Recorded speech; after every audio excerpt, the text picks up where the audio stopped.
Welcome to Mamahood After Trauma, where healing and mamahood intersect.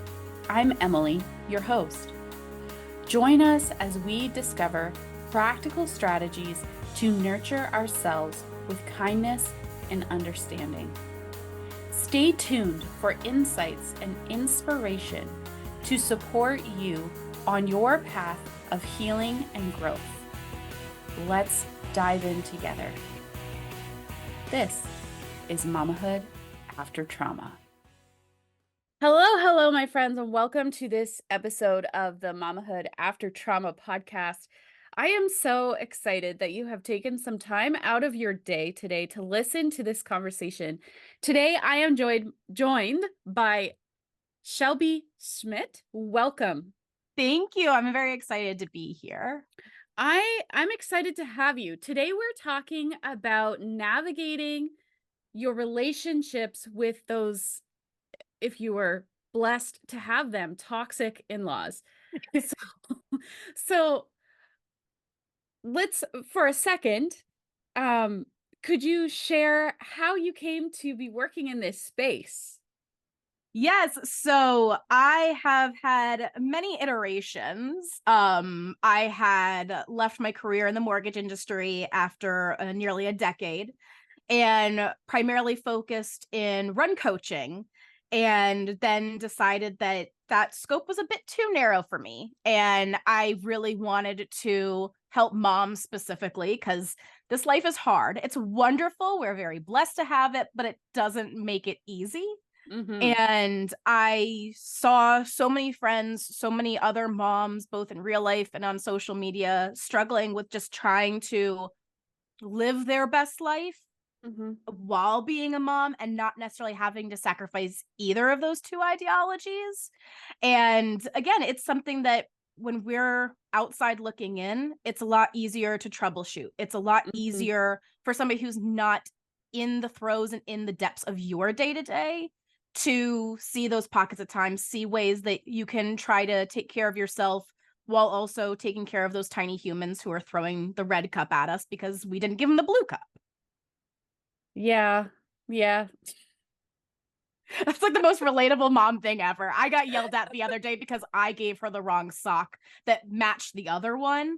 And I was the worst mother ever because I gave her matching socks. So we all have those times. I got yelled at this morning for turning on the wrong rusty rivets. How dare you? Yeah. I'm sorry I don't have it. I'm sorry you didn't tell me where to go. Oh man, mamahood is great. It's a whirlwind. Oh yeah. So toxic in-laws. How do we know that our in-laws are indeed toxic? Ooh, I think that's the hardest part is you don't almost realize it until it's too late. Me specifically, it was something that took years for me to realize. And backstory, I have been with my now husband for almost 16 years. I was 16 years old when we started dating. So I also had a bit of a learning curve because I was still, for all intents purposes, a youth. I was a kid who still had that hierarchy of parents versus child role in play.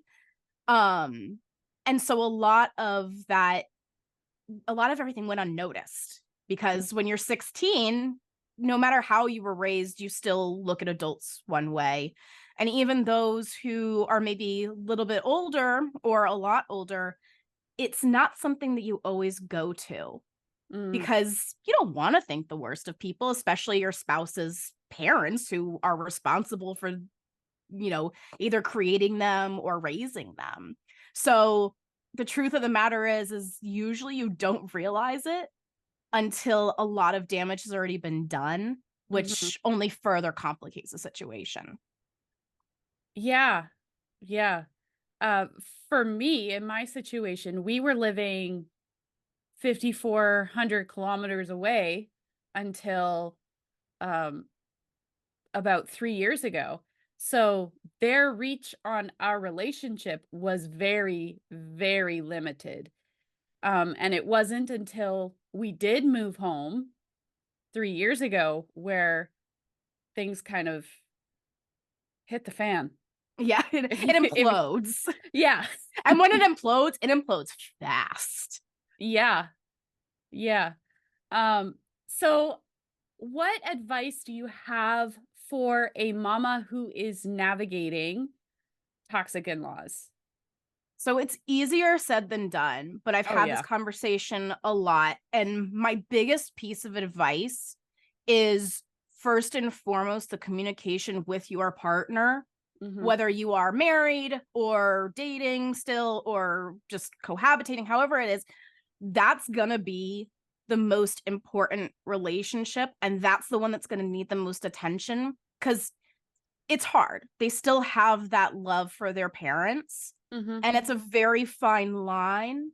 And learning to respect that they still have a different relationship than you will with them, but still asserting yourself and opening those communication lines to make sure that you are still validly heard. Yeah. And it's easy to kind of want to lash out at those creating the problem. But at the end of the day, it is an outward force. And you always have to remind yourself to look inwardly and Mhm. make sure you're navigating the situation with your spouse, not against your spouse. Yeah. Yes. So I know I've felt this. I'm not sure what your experience has been with your in-laws, but there was a point in time when my in-laws were trying to have such an authoritative role over our relationship that I began to question, and I'm sure many women do, began to question the strength of our relationship. And, it took a lot for me to say, okay, I have two choices here. I can let them have their say and completely destroy my relationship, or I can stand firm and kind of let the wind at my back. Yeah, and If it's scary. Like there's Yeah. no way to have this conversation without really talking about that. So I'm really happy that you brought it up. For me specifically, the pinnacle of the toxicity came after the birth of our child. Mhm. So already in a very vulnerable state and Mhm. not necessarily thinking in the clearest senses because hormones, Hormones. postpartum anxiety, like all of it, having this tiny human screaming at me and not knowing what to do and everything's leaking. It was very, very difficult. And it's a conversation that my husband and I continuously had and has changed a lot over the years. I would think just in the past couple of years, we've really hit the point of being able to talk more openly about it and really kind of unpack everything that had gone on.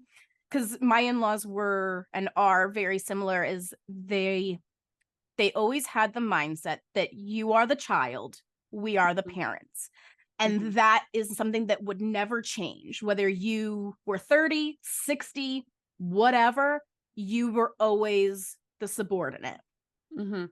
And again, in my specific situation, being young at the start of a relationship, chalked it up to, oh, this is just because we're young and I get it. And they were married young and all of that. Um, and then kind of when the power roles shifted into when we were full-fledged adulting and it didn't change, it did cause a lot of strain on our marriage because I, in all honesty, got gaslighted Mhm. very heavily. Mhm. And especially being in that postpartum headspace where you feel like you're overreacting to everything, Mhm. it felt like we were on different teams, my husband and I. Yep. And I constantly felt like I was having to make the concessions and to be the voice of reason, and that their persuasion and their ideals became my husband's ideals versus a conversation and our shared ideals in our relationship and what we wanted for our family going forward. Yeah. Yeah. For me, that conversation with my husband was very much, okay, I'm feeling this way. And, you know, I have a past of childhood trauma. My sensitivity to rejection is like super high. Like I can tell by how somebody acts when I walk in a room if they want me there or not. Um so I was talking to him and telling him how I was feeling through all of the ignoring, like pretending I'm not even there when I'm standing right there, like talking past me, and just telling him all of these things and feeling like he's not advocating for me. Like I don't need him to stand up for me, but as my husband, I would like for him to at least, you know, say, hey, you can't treat her that way. Yeah. You And know, it's so we interrupt this amazing conversation for a word from our sponsor. Are you tired of feeling like you're on an emotional roller coaster in mamahood? Ready to break free from the fear and frustration that's holding you back? Introducing Mama Untriggered private podcast series, a transformative 5-episode journey to help you calm your nervous system and reclaim your strength in mamahood. In each episode, we'll guide you through practical, actionable steps to understand your triggers, build your trigger toolbox, and harness the power of community for support. Say goodbye to those moments of overwhelm and hello to more peaceful, empowered you. You didn't become a mama to spend your day on edge.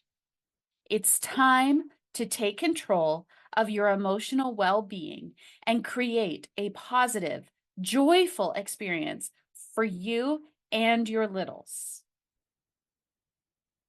Ready to break free from the emotional roller coaster? Subscribe now to the Mama Untriggered private podcast series and start your journey to a calmer, happier mamahood today. so difficult, and my husband's very passive.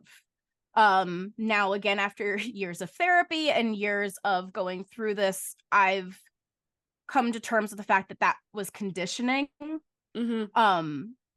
But as you saying that you grew up with childhood trauma, I was very fortunate and very privileged. I had wonderful parents. We live with my parents. We're very close with my parents.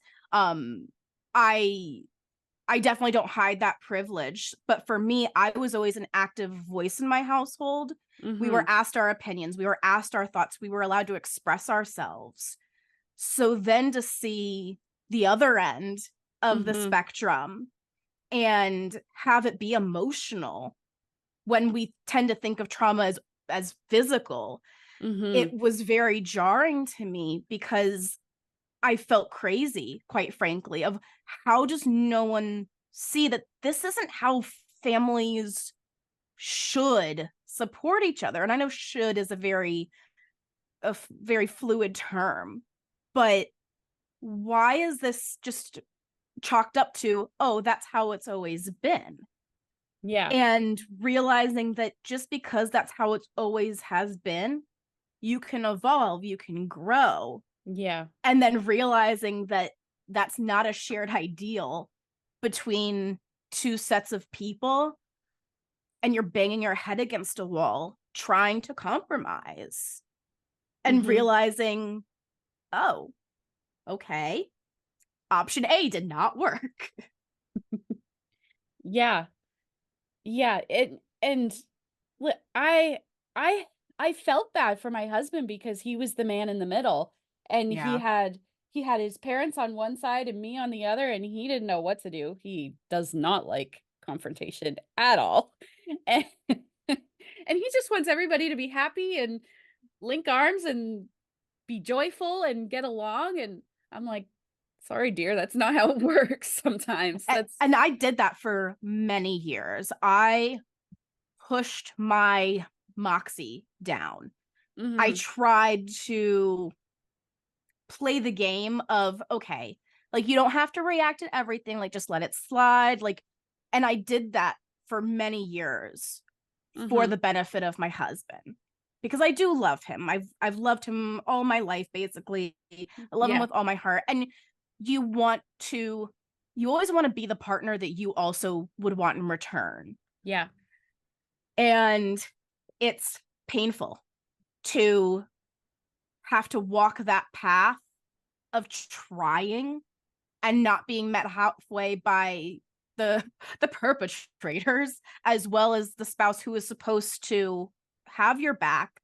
And it's hard not to also resent them for being the way they are and handling the situation or not handling the situation.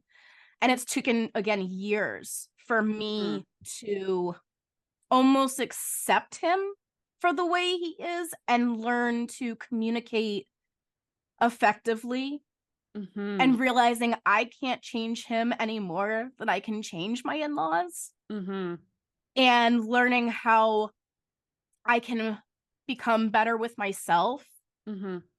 And I think that's one thing that people don't go into these situations realizes is more of the work, unfortunately, lands on you than the people actually causing the pain. Yeah. It didn't we had moved in April, and by October I was like, okay, so I can't control them. They're going to do what they're going to do, and there's nothing I can do about it. So I can control me. So I'm not going there. If I don't have to go there, I'm not going there. Like, if it's for a family dinner, that's one thing. I will go eat the food and come home. I don't have to be I don't have to be cordial. Like, I can just be there. I can be there. I mean, they're going to ignore me anyway, so I can be there. So what tips do you have for mamas so that they don't get eaten alive by the resentful bug? the brain eating insects. Yeah.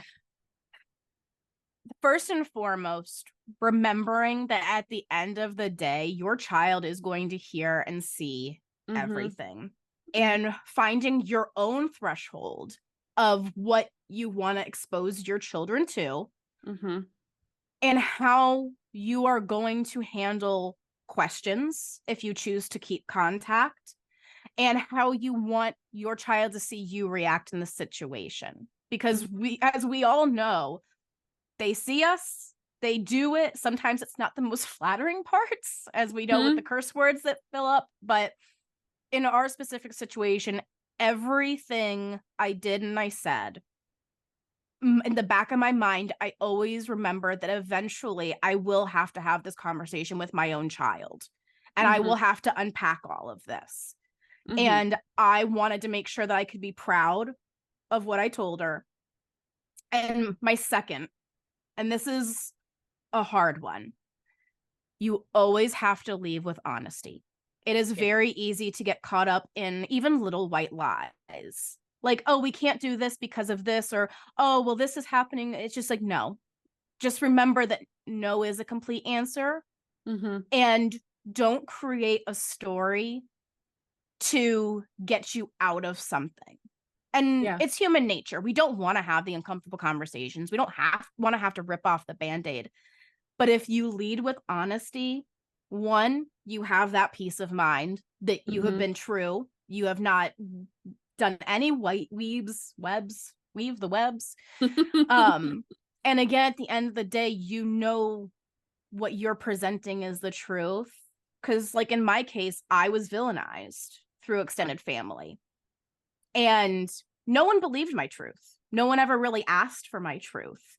Yeah. But being able to have that truth on my side allows me to sleep at night and allows me to know that the decisions we've made as a family are based in fact and truth. And it's uncomfortable. Yeah. It is so uncomfortable, especially for people who don't respect truth and honesty. It's one of the hardest things because it is easier to not be honest.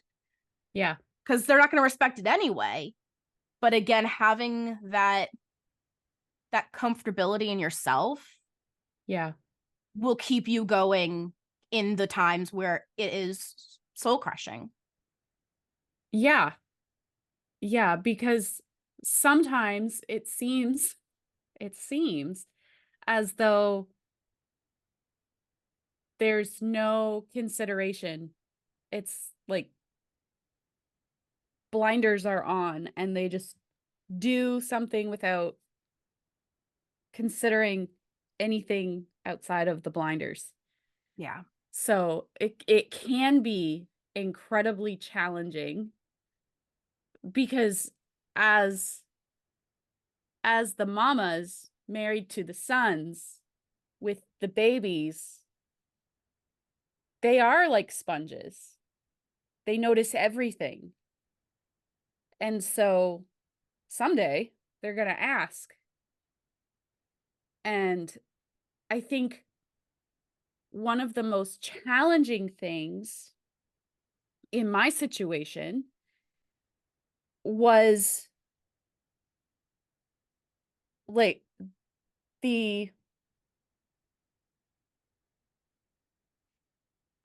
do I word this? The disregard for wanting to know the grandkids, for wanting to know my children. And in my mind, it's because they're connected to me. But that's just my perception. So it's hard because someday they're going to ask, Mommy, why did Grammy or Grampy not spend time with me?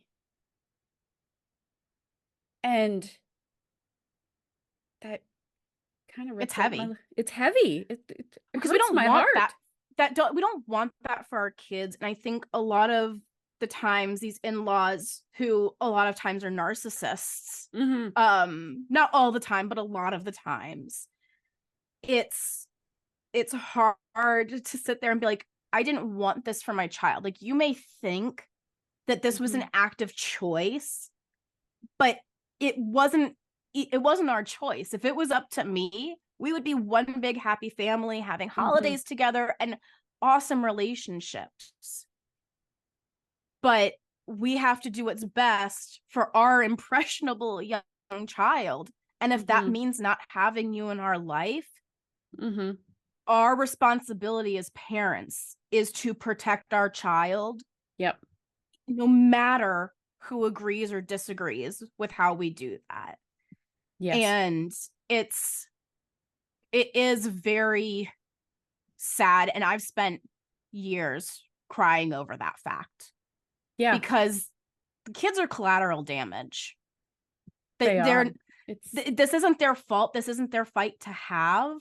No. And you'll question yourself probably daily if you're doing the right thing because of the love that you have for your child.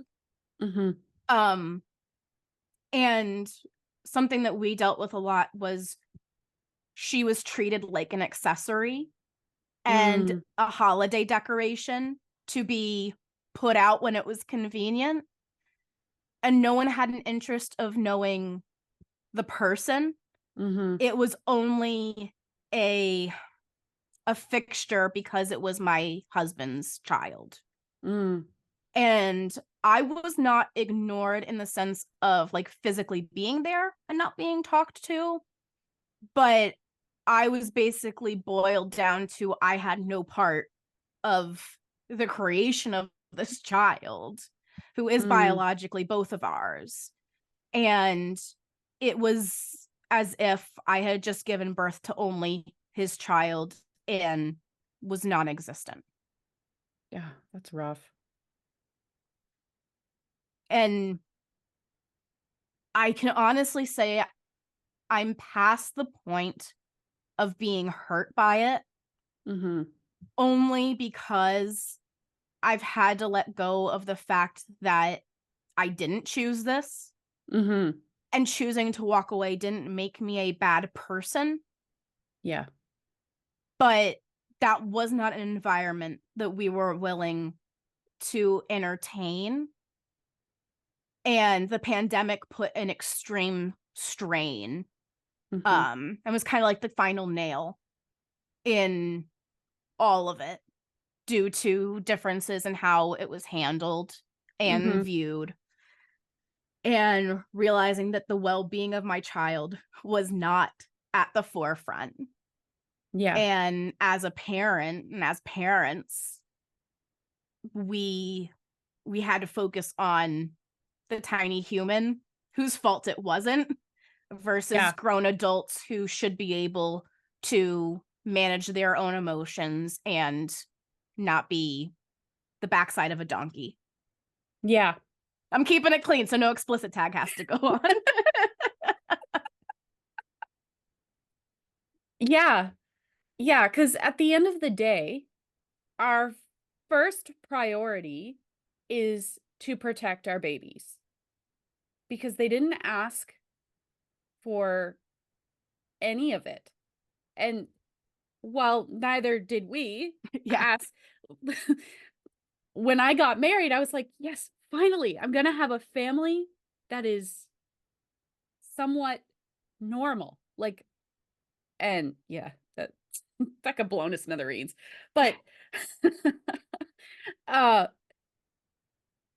what final tips or advice do you have for our listeners?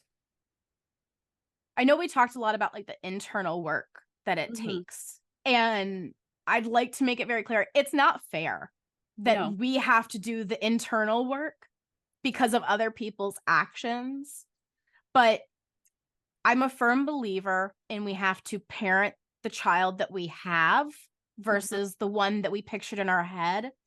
And the same goes for every facet of life. And we do unfortunately have to navigate the cards that we were dealt versus the picture on our head, and not let others' cruddy actions or words define our decision making, and know that you have self-worth and you need to find the strength not only for yourself, but so the next generation hopefully gets to see us being strong and being kind to ourselves as well as them as our kids. Because again, you only get one set of parents and you want to do everything to be able to be in your kids' life long term and have them like you not only as parents but also as people.